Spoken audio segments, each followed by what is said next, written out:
সকাল সকাল আমরা বেরিয়ে পড়েছি আমাদের গন্তব্যস্থল আজকের দীঘা। তো এখন বাজে সকাল 9টা আর আমাদের বাইকের পিছনেই ব্যাগটা শক্ত করে বেঁধেই আমাদের গাড়ি ছুটে চলেছে দীঘার উদ্দেশ্যে। মনের মধ্যে একটা নতুন অভিজ্ঞতা, কারণ অনেকবারই দীঘা গেছি বাসে করে, ট্রেনে করে, বাট বাইকে করে এই ফার্স্ট টাইম।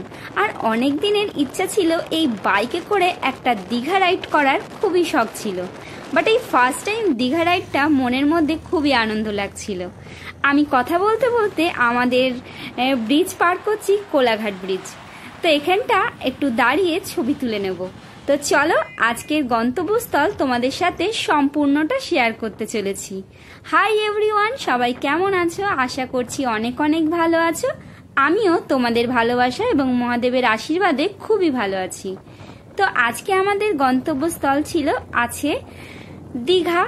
তো আজকে আমরা পার করছি কোলাঘাট ব্রিজ। দেখো ভীষণ সুন্দর একটা প্রাকৃতিক এই শরতের একটা আমেজ, তার মধ্যে একটা এত সুন্দর ওয়েদার, আর ভীষণ সুন্দর লাগছে। আকাশ একদম ঝাঁ চকচকে, কিন্তু তাও রেনকোটটা সঙ্গে নিয়ে এসেছি। জানি না কখন বৃষ্টি শুরু হয়ে যাবে, বলা মুশকিল। বলতে বলতেই কোলাঘাটটা যখন পার করলাম, দেখি আকাশটা ঠিক একই, মনে মনে যেটা চিন্তা করছিলাম ঠিক একদম মনের কথাটা আওয়াজ দিচ্ছিল, নকনক করছিল যে এই না বৃষ্টিটা শুরু হয়। তো যাই হোক, ভেবেই নিয়েছি বৃষ্টিটা শুরু হওয়ার আগেই ভালো একটা জায়গা দেখে দাঁড়িয়ে পড়ব। তো যেই জায়গাটা বৃষ্টিটা শুরু হচ্ছিল ঝিরঝির করে, সেই জায়গায় আমরা দাঁড়িয়ে আমাদের সকালের জলখাবার খাচ্ছি, ব্রেড আর বাটার। তো যে যার মতন পছন্দের খাবার সবাই খাচ্ছে, আমিও আমার পছন্দের খাবারটা নিয়ে নিয়েছি। আমি আমার পছন্দের খাবার খেয়ে এবং একটু চা খেয়ে আমরা আবার আমাদের গন্তব্যস্থলে বেরিয়ে পড়েছি। একটু আকাশটা পরিষ্কার হতেই আমাদের রাস্তায় ছুটে চলেছে আমাদের বাইকটা, আর দুপাশে এত সুন্দর এক প্রাকৃতিক সৌন্দর্যের মাঝখান দিয়ে আমাদের বাইক ছুটে চলেছে, আর তার পাশ দিয়ে চলেছে গঙ্গা। এবং আর আকাশটা, এই শরতের আকাশটা তোমরা তো জানোই ঠিক কতটা সুন্দর হয়।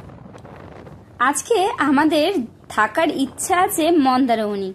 জানি না কতটা কি হবে এবং কতটা আমরা কোনখানে থাকবো, কিন্তু আমাদের হুট করে প্ল্যানটা হওয়ার কারণে আমরা কোনো হোটেল বুক করে পৌঁছাইনি। কিন্তু এই বর্ষার সময় দীঘা বা মন্দারমণি ভিড় তো হয়, কিন্তু আমাদের কিরকম হোটেল পাবো না পাবো জানি না। কিন্তু যাই পাই না কেন তোমাদের সাথে সেটাই শেয়ার করব। তো চলো আজকের রাইডটা এবং আজকের আমাদের এই ভ্রমণটা তোমাদের কেমন লাগছে অবশ্যই কমেন্ট করে জানিও। তো আমরা ওখানে কখন পৌঁছাবো জানি না, কেননা আমরা পুরো রাস্তাটাই সুন্দর করে ঘুরতে ঘুরতেই যাচ্ছিলাম, কারণ সৌন্দর্যটা ভালো করে উপভোগ করতে করতে। তো তোমাদের সাথেও সম্পূর্ণটাই শেয়ার করছি।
থাকে। এখন বাজে দুপুর 1টা। তো আমরা আমাদের গন্তব্যে পৌঁছাতে পেরেছি। তো চলো, আর একটা দমকা নিঃশ্বাস ফেলে নিজের একটা যা চিন্তা আছে, যা মানে আছে মনে, সব পিছনে রেখে চলে এসেছি মন্দারমণিতে। খুব মজা লাগছে, খুব আনন্দ হচ্ছে। অনেক দিন পর, তাও প্রায় 6 বছর পর আসতে পেরেছি। এখনো হোটেলে যাওয়া হয়নি, হোটেলে না গিয়েই চলে এসেছি আমরা মন্দারমণিতে। আমাদের বাইক পিছনে রয়েছে, আর সব আমরা একটুখানি সমুদ্রের জলটা স্পর্শ করে তারপরে যাব হোটেলে। হোটেলে গিয়ে ফ্রেশ হয়ে লাঞ্চ করে তারপরে আবার আসবো। তো চলো এনজয় করা যাক। তো দেখতে থাকো আর সঙ্গে থাকো। ভালো লাগলে অবশ্যই এই বোনটার পাশে দেখো, সাবস্ক্রাইব করে দাও। এখনো মুখে যে মাস্ক টাইপের আটকেছিলাম সেটা এখনো খুলতে পারিনি, শুধু মুখ থেকে টেনে মানে দড়ি এখানে বাঁধা ছিল, এটা শুধু খুলেছি। বাদ বাকি এখনো দেখো মাথা থেকে কিছু খুলতে পারিনি। তা আগে ক্যামেরাটা অন করেছি। মনের মধ্যে এত আনন্দ হচ্ছে মানে বলে বোঝাতে পারবো না। অনেক দিন পর বেরিয়েছি তো তাই হয়তো এত এক্সাইটেড লাগছে। তো চলো আনন্দ করি। আমাদের থাকার ইচ্ছে ছিল মন্দারমণিতে, কিন্তু সবার মতামত সমান না থাকার কারণে আজকে আমরা আবারও বেরিয়ে পড়লাম। ওখান থেকে যাচ্ছি তাজপুরে। ওখানে দুপুরে লাঞ্চ করে তারপরে আজকে আমরা স্টে করব ওল্ড দীঘাতে। তো চলো আজকে দুপুরের লাঞ্চটা করে নিই। তো তোমাদের ভিডিওটা কেমন লাগছে অবশ্যই কিন্তু কমেন্ট করতে ভুলবে না। আমরা পৌঁছে গেছি তাজপুর। এখানে আমরা দুপুরের লাঞ্চ করব। এখন পৌঁছেছি তাজপুর বিচের সামনেটা। তো এখানে একটু লাঞ্চ করব। এখনও আমরা হোটেল নিইনি, এখন বাজে 2:40। এখনও আমাদের হোটেল নেওয়া হয়নি। আমরা চারিদিকে ঘুরে ঘুরে হাসছিলাম, বসেছিলাম। তো এখানে একটা ছোট্ট কিছু খাওয়া দাওয়া হয়ে যায়, ছোট বলতে টিফিন, দুপুরের খাবারটা বিচের সামনে। তো তোমাদেরকে দেখাই, দেখো এই জায়গাটা খাবো। তো চলো, এই পাশে হোটেল আছে।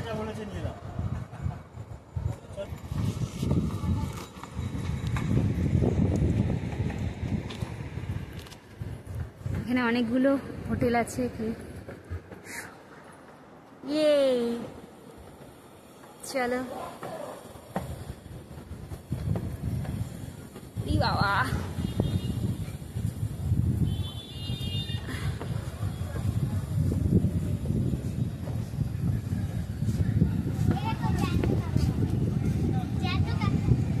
দূরে বিচ দেখা যাচ্ছে।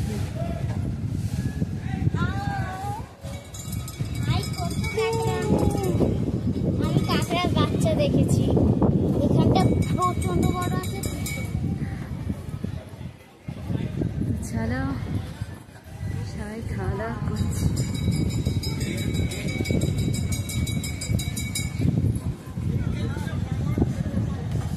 কুকুর শুয়ে ওখানে।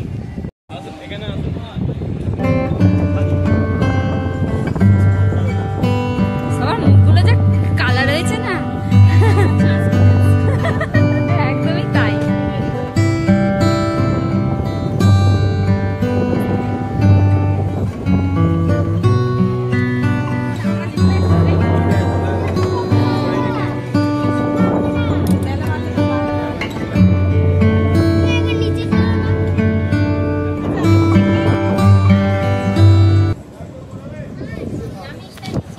আমরা এখন পৌঁছেছি তাজপুর বিচে। এখানে আমরা দুপুরে লাঞ্চ করব। তো এত সুন্দর একটা ওয়েদার, যা মানে চোখ ফেরানো যাচ্ছে না। আর সবাই এখানে বসে আছে, সবাই এখানে বসে একটু এখানে বিশ্রাম করবে, একটু হাওয়া খেয়ে নিই। অনেকটা জার্নি করে এসেছি সকাল 8টা থেকে, এখন বাজে 2:30। তো টিফিন করি, তারপরে আমরা বেরোবো। এত সুন্দর হাওয়াটাই মিস করছিলাম বাড়িতে বসে। চলো এটাকে বসে নিই, তারপরে আবার খেয়ে দিয়ে তারপর যদি হোটেল পাই সেরকম তাহলে, নালে ঘুরতে এসেছে ঘুরে নেবো, রাত্রিরে যদি হোটেল পাই রাত্রিরেই হোটেল নেবো। তো চলো কিরম যাচ্ছে দেখি। দুপুরবেলা খুবই খিদে পেয়েছিল, কিন্তু 1-1.5 ঘন্টা সময় লাগবে রান্না করতে, ওখানে ভাত রান্না করতে, যার কারণে আজকে আমাদের সবাই মিলে নেওয়া হয়েছে ম্যাগি ডিম। তো এটাই খাওয়া হবে আজকে দুপুরে, তারপরে আমরা হোটেলে পৌঁছে হোটেলে যা খাবার খাবো। তো আমরা অনেকটা ঘোরার পরে আমরা সাগরিকা হোটেল পেয়েছি, তো এখানে আমরা হোটেলে থাকবো। তো চলো তোমাদের রুমটা শেয়ার করছি। সকাল 8টা থেকে বিকেল এখন 5টা বাজে, সারা সকালটা এত বাইকে ঘুরেছি, আর এই রোদের মধ্যে মনে হচ্ছিল একটু বিছানাটা পেলেই মনে হচ্ছে ঘুমিয়ে পড়ি। তো আমি তো এসে আগে মোবাইলে চার্জ দিয়েছিলাম, যার চার্জ ছিল না বলে তো এলোমেলো হয়ে গেছে পুরো ঘরটা, যার কারণে তোমাদের ভিডিওটা ভালো করে দেখাতে পারলাম না। আর আমাদের এই ব্যালকনিটা থেকে এত সুন্দর বিচটা দেখা যাচ্ছিল, ভীষণ সুন্দর লাগছিল। আর আমি একটু রেস্ট নিই, তোমরা আমার চ্যানেলটা অবশ্যই সাবস্ক্রাইব করে দাও। আর আমি একটু রেস্ট নিয়ে নিই। আর এখানে একটা বাথরুম রয়েছে ছোট, এখানে একটা আয়না রয়েছে ভীষণ সুন্দর। আমি এসে জামাটা চেঞ্জ করে নিয়েছি আগে করে, মোবাইলে চার্জ দিয়েছি।